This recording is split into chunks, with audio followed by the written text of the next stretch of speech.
Okay, so today we're going to go over a Dotloop training. So what Dotloop is it's our online transaction management system. I am going to share my screen and you will be able to see everything that I see. And then I'm just going to kind of walk you through the process of how to find documents, how to add documents, how to create a loop, how to share this information with your clients, pretty much everything you need to know about uh, getting started on Dotloop. They do typically have extra webinars that you're able to attend. And if there's anything specific that you find that you would like more help on, do not hesitate to reach out to me and we can do another training one-on-one, or I can just walk you through that process. So when you first log into Dotloop, this is the screen that you're going to see.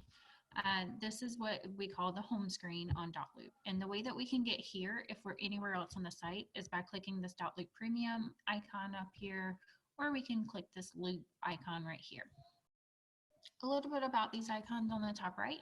So reporting is just going to have pretty much everything that you've done year to date, and it's going to show you your closed transactions, it's going to show you your sales, all of that stuff. So your loops are going to be just like this. This is what it's going to look like. Once you have more loops, it will scroll down further. You have the option to leave it in this grid view, or you can do it in a list view or a compact view. So this is a little bit about what they look like in each individual view. Me personally, I like leaving it in the grid view. And if there's anything that I don't see immediately, I can just start typing it in here and then being able to find what I need. And then I can just click on whichever it is that I need. Task, this is where you would assign yourself a task. And then what would happen is you'll be able to have it to where you could send it directly to you. So I have one here. These are all just samples, but once you assign yourself a task, you could either do it generally in here, or you can do it in each individual loop that you need. I would recommend doing it in each loop, but personally, I do not use this feature because I just typically have a separate calendar that I use for all of my items that need to be completed. If you do decide to use this task feature, it is included. So, I mean, it wouldn't hurt to use it, but what I would recommend doing is using a specific date instead of like today, tomorrow, this week, or next week. And the reason for that is because if you do today, tomorrow, this week, next week, we're not really sure what they mean by this. So we don't know when this week or when next week they would plan on sending it. Today or tomorrow probably isn't something that you would really need to put in here. So I would put a specific date and then always go down here to make sure it's assigned to yourself. You can assign it to other people if you're working with somebody else in that loop, but if you need to just assign it to yourself, that's probably your best option. Going over here to people, again, you won't really need to use this feature because it's not something that we use as a CRM or anything like that. So the first thing you're going to see is trusted service providers. And what I'm going to say to you is don't worry about this because we have a separate template that has all of our service providers' actual information in. As you can see here, if you do click on this, it doesn't have any contact information for this person. So again, it's not really a reason to use it. If you go into your contacts, this is going to add up as long as whenever you start adding people to loops, it's just going to add to your contact list. But again, this is not a CRM system. So this is just keeping track of anybody you've had contact with in Dotloop, but it's not to be used as a CRM. I'm going to skip over templates because that's going to be where we're going to spend most of our time today. And I'm just going to go over this icon. So this icon is basically where you'll find your account information. If for any reason you've used Dotloop before, then you might have more than one profile over here. So you just want to make sure that the one that you're using for Wilson Realty is going to be the one that is your default profile. And the reason for that is because if you're signed in under a different profile and you're trying to do business under Wilson Realty for that, you're not going to be able to see the right templates. And you'll see what I mean by that in a minute. But if you need to change anything about your account, you can go to My Account and you'll be able to change it here. Other than that, the only other thing you need to know about this is this member ID right here. And what that does is whenever you're contacting customer service, you'll give them this member ID. It's listed up there and right down here. This is their contact information. I do believe they are open 24/7. But if you ever need to contact them, give them this member ID number, and then they'll be able to look up your profile really quickly, and then you'll be able to get your question answered faster. So we're going to go back to templates for a second. In templates, what the first thing you need to make sure you have is the Spire package, listing package, North Carolina forms, Wilson Realty forms, all of these additional templates here. And the reason for that is because if you don't see that, then you're not connected to Wilson Realty properly, and I need to fix that. So if for any reason you have more than one profile, click on the other profile, see if you see this. If not, please contact me so I can make sure that we're setting you up properly. So a little bit about this. What we did here is we were having agents saying, oh, I'm not really sure the initial documents that I need. I don't want to miss anything. So we created what we call a buyer package and a listing package. The buyer package is going to have all of the initial documents that you need. So you'll see here you have your buyer agency agreement, your working with real estate agent brochure, your Wilson Realty official wire fraud disclosure, and your sample documents. Those are all the 4 initial documents that you'll send to a buyer and a seller, except on the seller side, it'll be the listing agreement instead of the buyer's agency agreement. You'll see here that all of those are required. It will not let you submit for review unless these documents are completed. If for any reason you have had them filled out in person and you have that signature on paper and you just scan it in and upload it into your loop, I am able to go in and archive these documents for you so you don't get a red flag when you try to submit. If for any reason you have filled these out and it's still not letting you submit for review, please let me know. But most of the time it's only because either you're missing an address or you have required documents that haven't been completed. On the buyer side, whenever you submit for review, you're not going to initially know what the address is, so that's okay. Just send me a text or send me an email that says, hey, here's the name of my loop. Can you please take a look at it before I send it to my buyers? And then again, can you take a look over the offer to purchase before I send it over, just to get that extra set of eyes, make sure there's nothing missing. Because once you go in and you have them sign things, anytime you go back and you try to change anything on the document, it is going to clear those signatures, and then you're going to have them re-sign it. So we just encourage you to go ahead and fill it out properly the first time, have us review it, and then you can send it over so you don't have to go back and fix anything. So the other items you'll see in here on the buyer package is your offer to purchase, your professional services disclosure, and then you'll see a couple of checklists here. So we have a home showing checklist, a closing checklist, a buyer checklist, and then a buyer document checklist. I'm going to say the 2 most important ones here are going to be your buyer document checklist and your home showing checklist. And the reason for that is because the home showing checklist is something that you can take with your clients every time you go show a house. So page 1 is just going to give you a general idea of some items that you could leave in your car whenever you're doing showings. And then page 2 is really helpful for you to have whenever you are doing a showing. So you're able to take this with you, and you're able to, I always attach the MLS hot sheet whenever we're going to look at a house.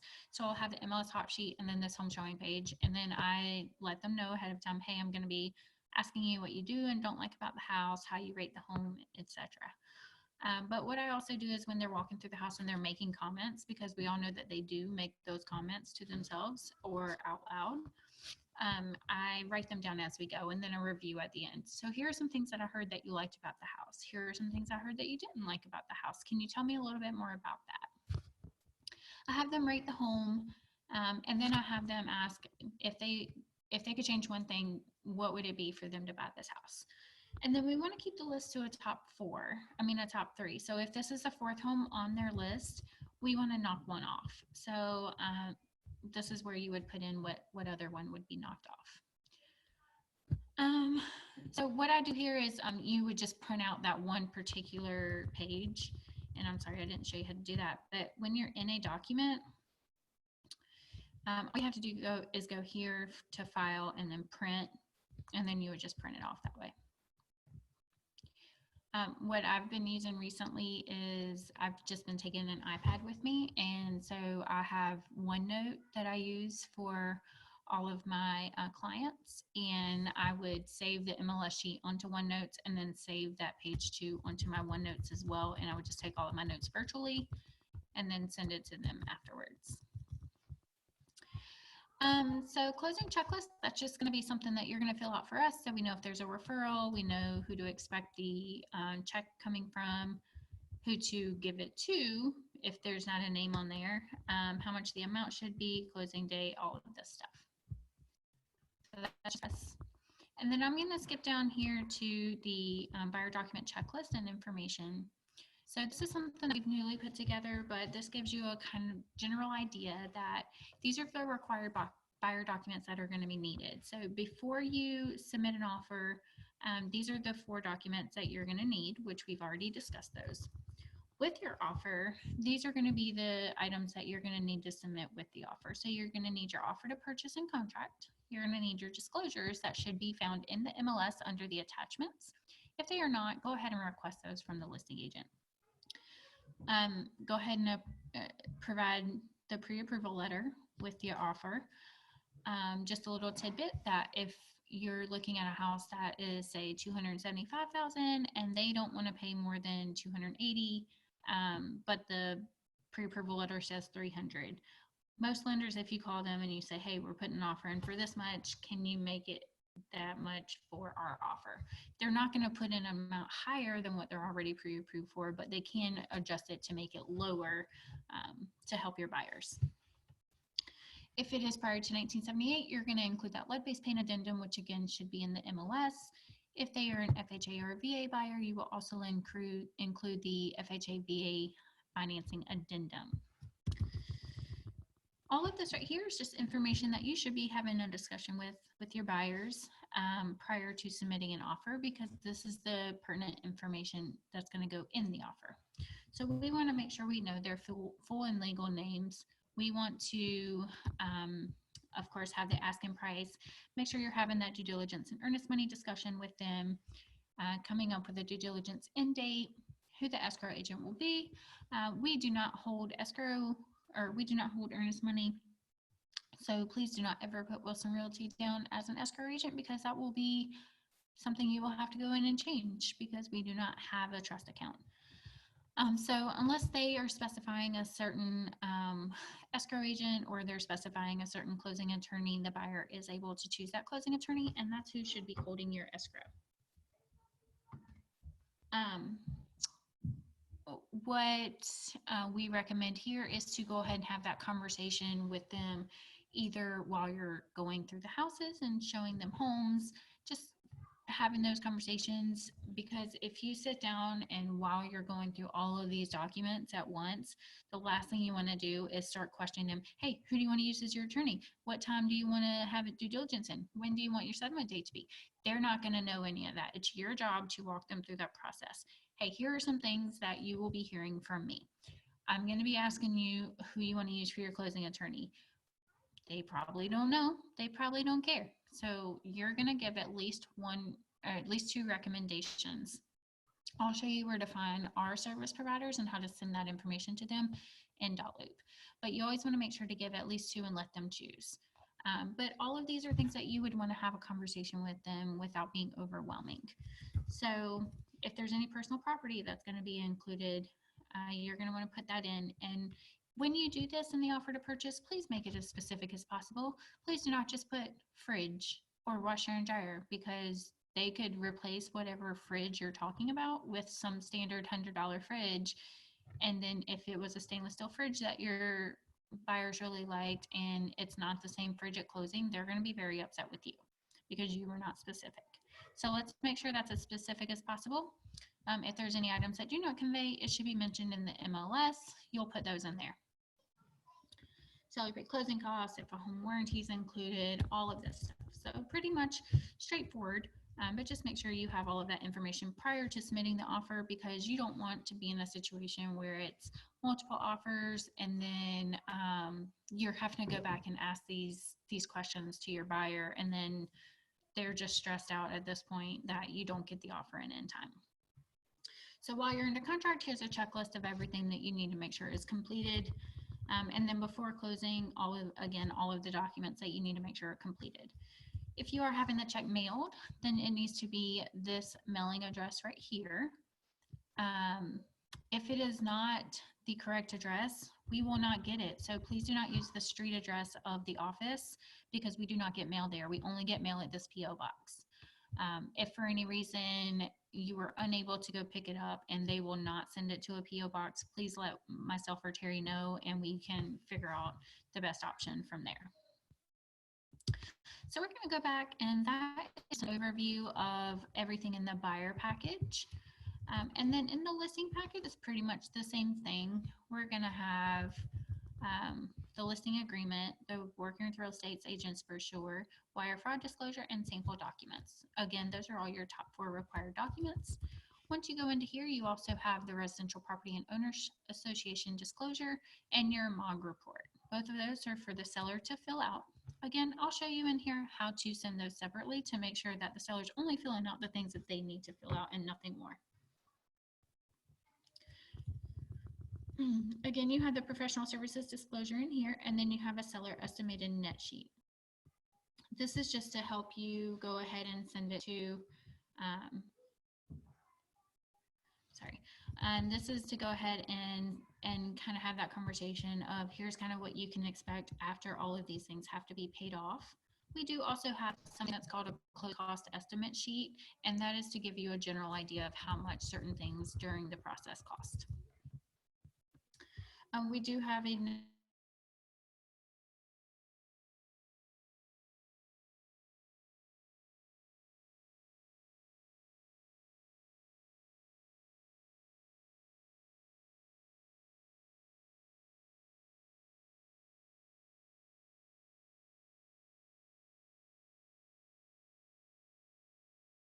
you need to just search something. Say you need a lead-based paint addendum. That's not automatically included in the listing package because it doesn't happen all the time. But you'll just go in here to North Carolina Forms, you'll type in lead, and then you'll make sure that you have the right one. You can open it, either print it out or just add it to the loop that you need to add it to. If you have a referral, they're going to ask for the firm's W-9. It is right here under Wilson Realty Forms and then the W-9. If for any reason you're doing a HUD home and you need an NAID number, it is right here under Wilson Realty Forms. Other things that are pretty helpful in here are going to be like your single family input form, which is basically something to help make listings in the MLS easier.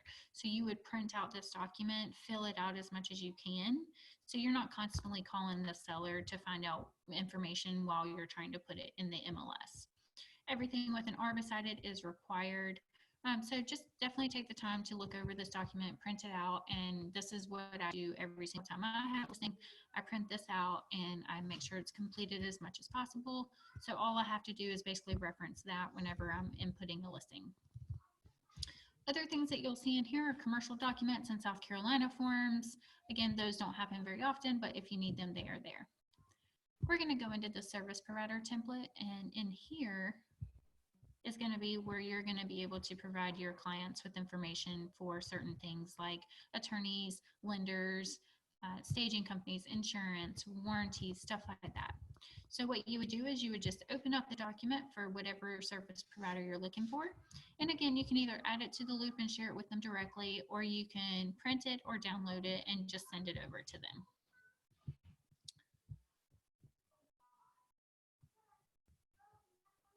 Okay, so that's everything in templates that you're going to need. And then, so the first thing that we're going to do is we're going to go how to start a loop in Dotloop, and then we're going to go through how to add your clients. Basically the whole process from I have somebody, now I need to start a loop, now I added the documents, now I've sent it to them, now I need it to be reviewed. So we're going to go through that.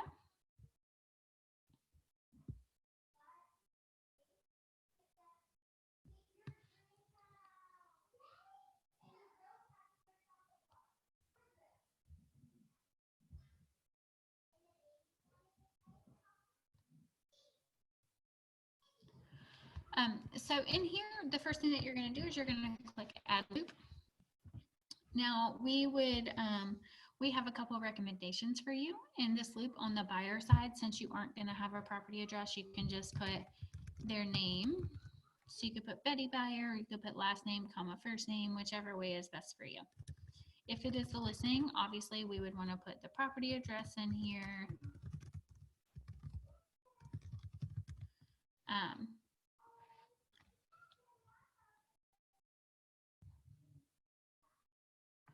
So what we would do here is, let's just say this is going in Davidson, North Carolina. We're just going to add this house. Not really sure if it's a real house or not, but that's okay. So upload photo, I'm not really concerned about that. And we're just going to go to done. So we'll see here that this is our loop. Now what we're going to do here, the first thing is we're going to choose the type, and we're going to say listing for sale. And then we're going to say status pre-listing, because right now it's not going to be an active listing. And then our listing price, let's say it's going to be $320,000. We're not going to know the closing date, so we're going to leave that blank. If this were on the buyer side, you would just do purchase, and then you would do pre-offer. And then obviously you would just go in here and you would change the status as you move along. So since I am on the buyer side right now, I'm just going to leave it here to purchase and pre-offer. We're not going to know the sales price yet because we're not under contract, and that's okay. So we can go in here and we can go to view loop. So the first thing that you're going to want to do is you are going to scroll down to people. You're going to see in here, you're going to see yourself, and you're going to see admin.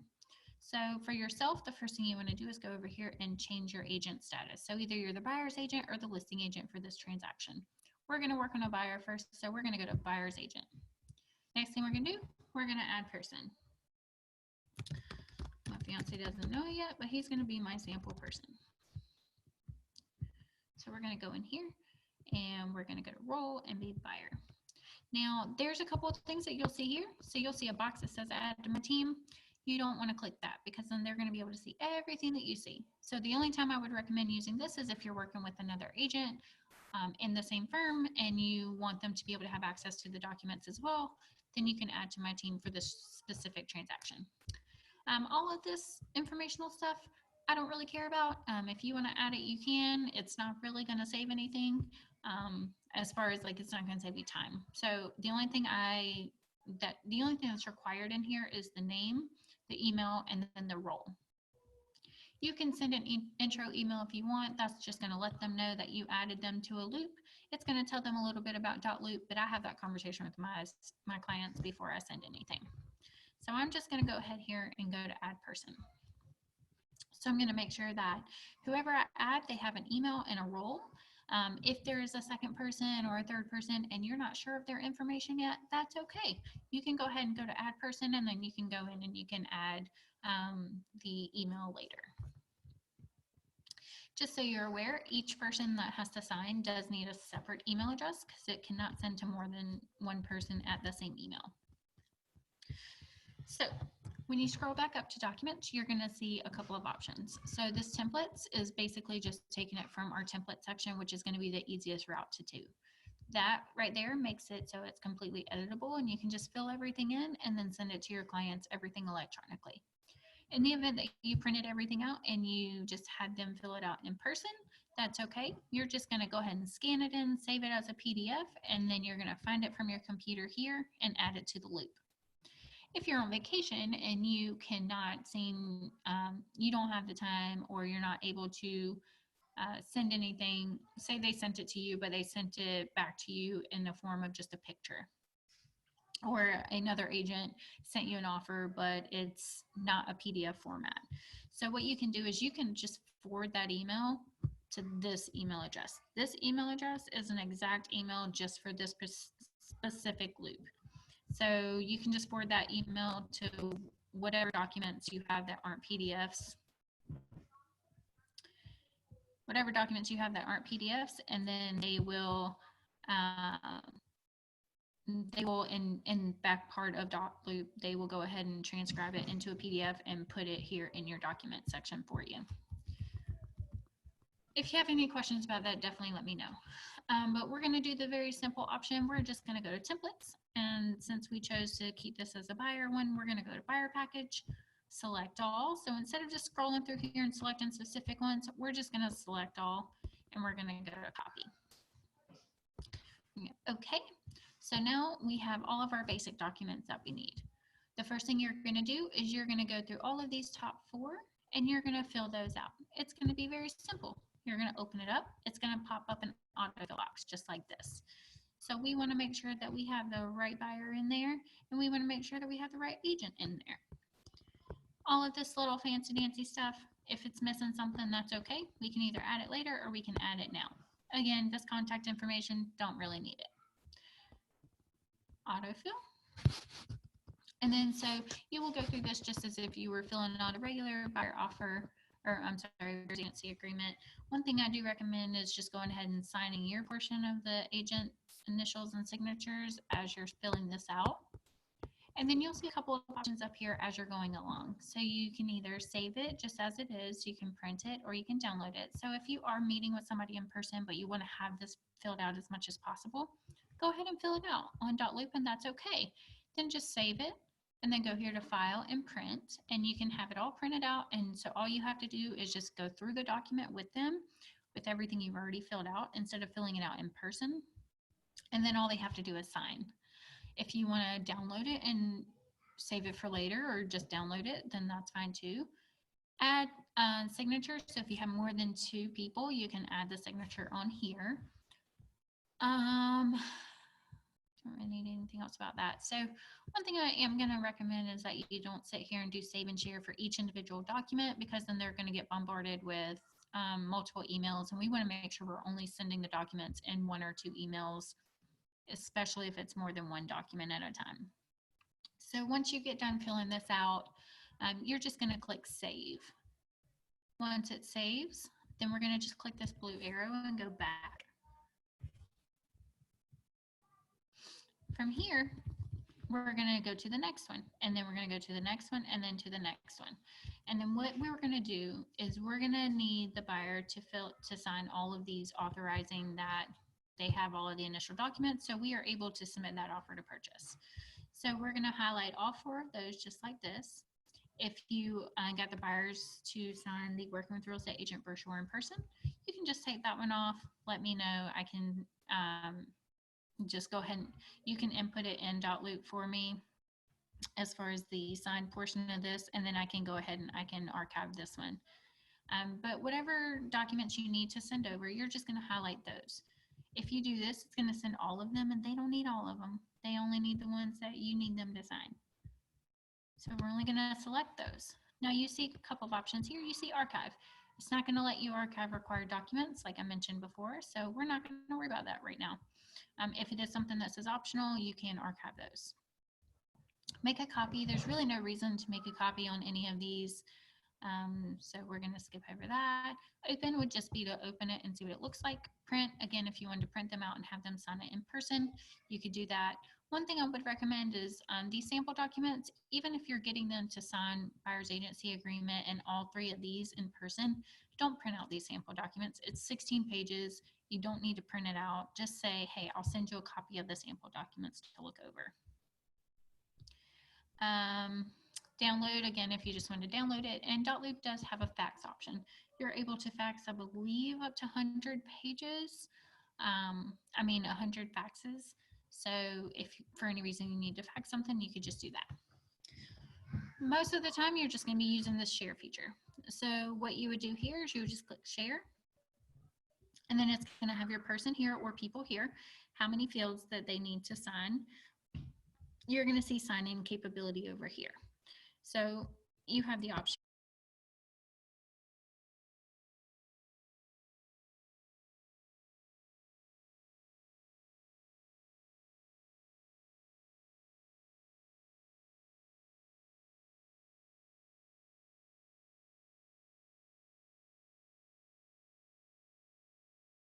Like your attorney and your lender. Can sign is what you're going to use for most of your stuff for your clients, so that's what it's going to default to. Can fill in sign is if you need them to fill something out. The only time that you should use this is when you're sending over the disclosures for your seller. Again, I'm going to go through that, and I'm going to go through the seller side in a minute. And it's going to have the difference between the can sign and can fill in sign documents. Can edit in private. So this is when if you send an offer to purchase over to another agent, they're able to go in and edit it in private, which means they can't change anything that you've changed, but they would be able to add their clients to the same document and be able to assign their signatures from there. Whatever you do, I always enter a custom message depending on whatever it is. So like in this case, I would say, hi Cody, here are the initial buyer documents that we discussed earlier. Please look at the attached PDF and review prior to clicking on the link in this email to sign. The reason I'm saying this is because if they just click on the email that's going to be in, or click on the link that's going to be in the email for them to sign these documents, it's just going to skip through the document and they're not going to have a chance to read it. So by attaching PDF to email and giving them this heads up, hey, look at the PDF first, because I want them to review it, even though we've already talked about it, I want them to review it to make sure they don't have any questions. And then they come back, and then they can come back and ask any questions that they have. So then I'm going to go ahead and share it with them. Once I share it, it's going to say waiting for others. And then once he signs it, it would say signed. That's the basics of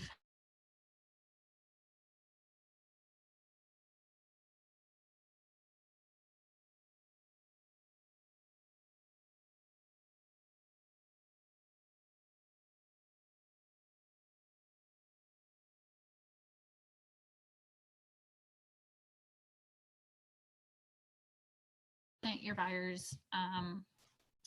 You sent your buyers these initial documents, and it was at this time today, 2:30 today. Well, you check it again at like, I don't know, 9 p.m. and they haven't even looked at it yet.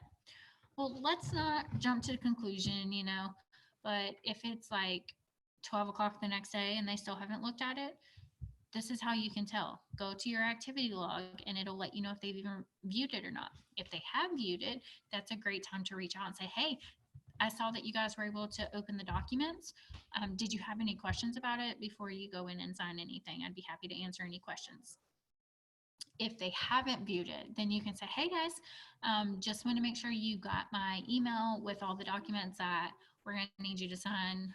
Let me know if you have any questions about it or if I need to resend it. So either way, it's a great way to reach out to them just to make sure that you're still having that communication with them. So this is if you were working on the, buyer side. If you're working on the seller side, you're going to do the same thing, except you're going to, I might have plugged my computer in. You're going to go to Dotloop, and let's just use that same email address. I'm sorry, that same address. So if we say, let's just use this, and then we're going to go down, done. So here we're going to do a listing, and then we're going to do pre-listing, and then we're going to say our listing price is $320,000.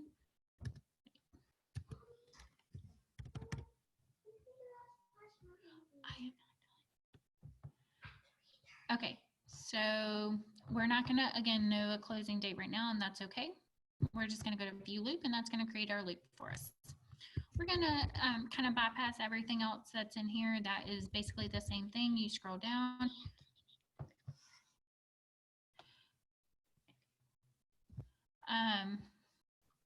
You're going to go to this people. You're going to add your person. Again, if it's more than one person, you're going to need to each have their own individual email addresses. We're gonna just go here into templates. I'm gonna walk through the listing side really quickly because it's not much different than the buyer side. So the listing package, we're just gonna go select all again to make sure we don't miss anything. We're gonna click OK. And then the only thing that's not in here again is the lead-based paint addendum. And so if you need that, then get that from the 2019 North Carolina forms. So again, we're gonna start filling out all 4 of these, just like we did on the buyer side. Once those are filled out, we're gonna share these just by themselves to the seller, and then we're gonna do can sign with that signing capability.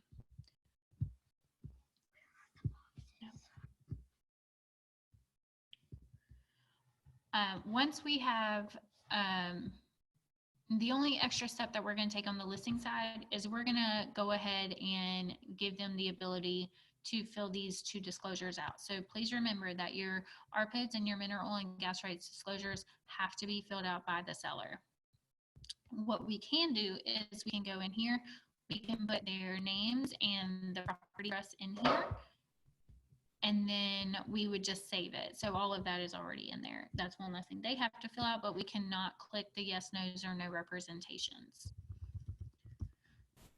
So we're going to fill out all 4 of these documents. We're going to send it as a can sign. And then we're going to go back and we're going to make sure that only the property address and the owner's names are filled out on 140 and 141. And you can go ahead and make sure that the signature and initial lines are assigned to them. That's okay. But then we're going to select those 2 in a lead-based paint addendum if you have that. We're going to go to share on this one, just these 2. So this is the only time that you're going to send them separately. And you're going to go to share, and then you're going to do can fill and sign instead of view only. And then they're going to be able to go in there and actually fill out those documents with the yes, no's, no representations, and type in any dates that need to be in there or any information for HOA. What else can I tell you about this? Again, you have the activity log and then the submit for review for here. This is where you would change anytime it goes under contract or changes to active, withdrawn, sold, terminated, any of that. Once you're done with the transaction, you can archive it.